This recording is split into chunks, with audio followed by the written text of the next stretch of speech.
नमस्ते साथियों, आपका स्वागत है आदिशक्ति सर्विसेज के यूट्यूब चैनल में।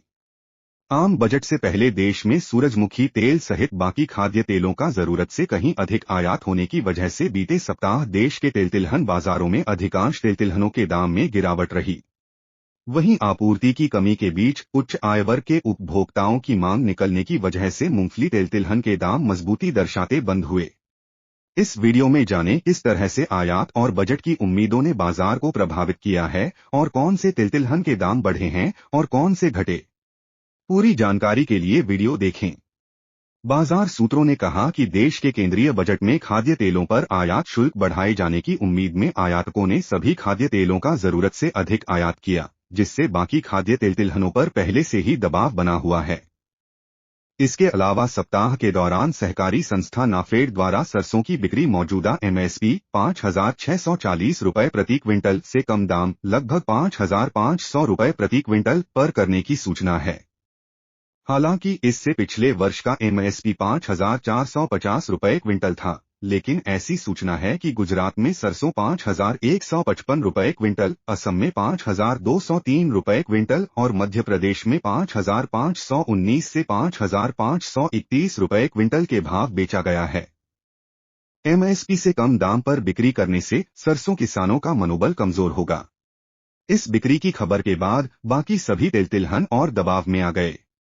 मूंगफली की आवक बाजार में काफी कम है और उच्च आय वर्ग के उपभोक्ताओं की मांग निकलने से मूंगफली तेल तिलहन के दाम में सुधार आया।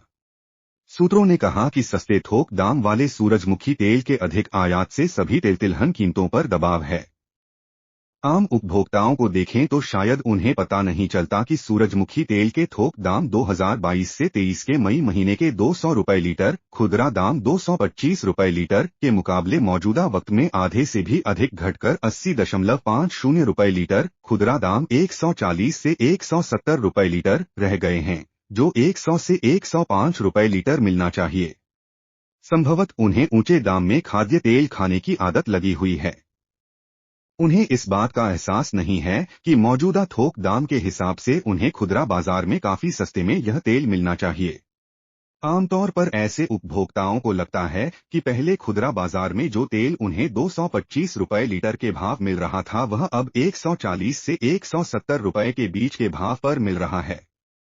लेकिन संबंधित विभाग को इस विसंगति पर ध्यान देना होगा। उन्होंने कहा कि हमारे अधिकांश देशी तेल के भाव 125 से 130 रुपये लीटर के बीच बैठते हैं। सस्ते आयातित सूरजमुखी तेल के 80 से 81 रुपये लीटर के थोक भाव के आगे कोई देशी तेल तिलहन नहीं खपेगा। सरकार को देशी तेल तिलहन बाजार को विकसित करने के लिए इस विसंगति की ओर गंभीरता से ध्यान देना होगा। बिनौला की लगभग 90 से 95% पेराई मिलें बंद हो चुकी हैं और इसकी कमी के बावजूद सस्ते सूरजमुखी के आगे बिनौला तेल के दाम टूट रहे हैं। यह चिंता का विषय है। सूत्रों ने कहा कि सरकार को खुद तिलहन खरीद में भाग न लेकर देशी तेल तिलहनों का बाजार विकसित करने पर ध्यान देना चाहिए ताकि तिलहन किसान सीधे तेल मिलों को अपनी उपज न्यूनतम समर्थन मूल्य एमएसपी पर बेच सकें। सरकार का काम सिर्फ यह सुनिश्चित करना हो कि किसानों को एमएसपी का भुगतान हो। देश में तेल तिलहन की मांग को पूरा करने के लिए काफी मात्रा में खाद्य तेलों का आयात करना पड़ता है। इस स्थिति की वजह से यह उम्मीद की जाती है कि तिलहनों के खपने की बाजार स्थितियां हैं और इसके लिए सरकार को जरूरी बाहरी समर्थन देने की जरूरत है।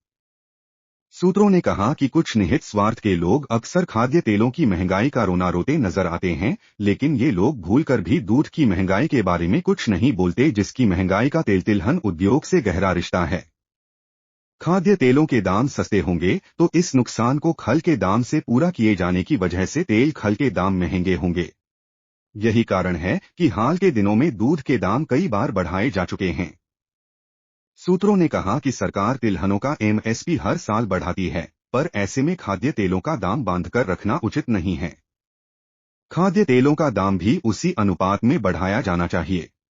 सूत्रों ने कहा कि कुछ लोग खाद्य तेलों में मिश्रण की छूट होने का फायदा उठाकर सस्ते आयातित तेल का मिश्रण कर उसे देशी तेल के महंगे दाम पर बेच रहे हैं।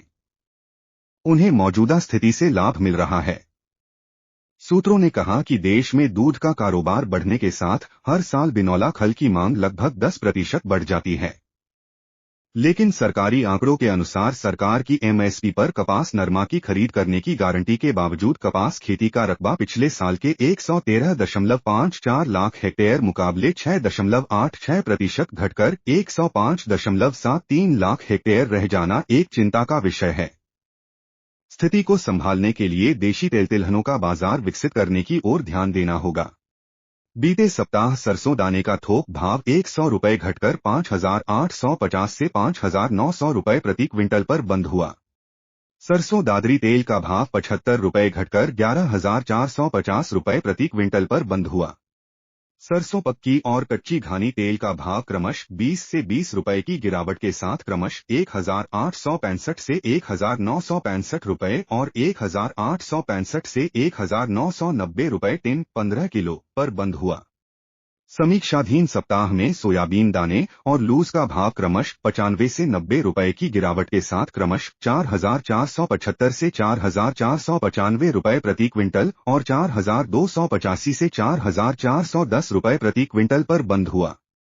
इसी प्रकार सोयाबीन दिल्ली, सोयाबीन इंदौर और सोयाबीन डीगम के दाम क्रमश 100 रुपये, 125 रुपये और 150 रुपये की गिरावट के साथ क्रमश 10,200 रुपये, 9,950 रुपये तथा 8,500 रुपये प्रति क्विंटल पर बंद हुए।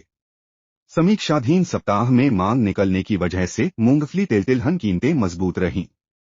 मूंगफली तिलहन 125 रुपये की तेजी के साथ 6,550 से 6,825 रुपये क्विंटल, मूंगफली तेल गुजरात 300 रुपये की तेजी के साथ 15,700 रुपये क्विंटल और मूंगफली साल्वेंट रिफाइंड तेल का भाव 35 रुपये की तेजी के साथ 2,350 से 2,650 रुपये प्रति टिन पर बंद हुआ। दूसरी ओर कच्चे पाम तेल सीपीओ का दाम 15 रुपये की हानि दर्शाता 8,535 रुपये प्रति क्विंटल पर बंद हुआ, जबकि पामोलीन दिल्ली का भाव 75 रुपये की गिरावट के साथ 9,675 रुपये प्रति क्विंटल तथा पामोलीन एक्स कांडला तेल का भाव 50 रुपये की हानि के साथ 8,775 रुपये प्रति क्विंटल पर बंद हुआ। अगर आपको यह जानकारी उपयोगी लगी हो तो हमारे चैनल को सब्सक्राइब करें, वीडियो को लाइक करें और शेयर करें। और हाँ, कमेंट करके बताएं कि आप किस और जानकारी की उम्मीद रखते हैं। मिलते हैं अगले वीडियो में, तब तक के लिए नमस्कार।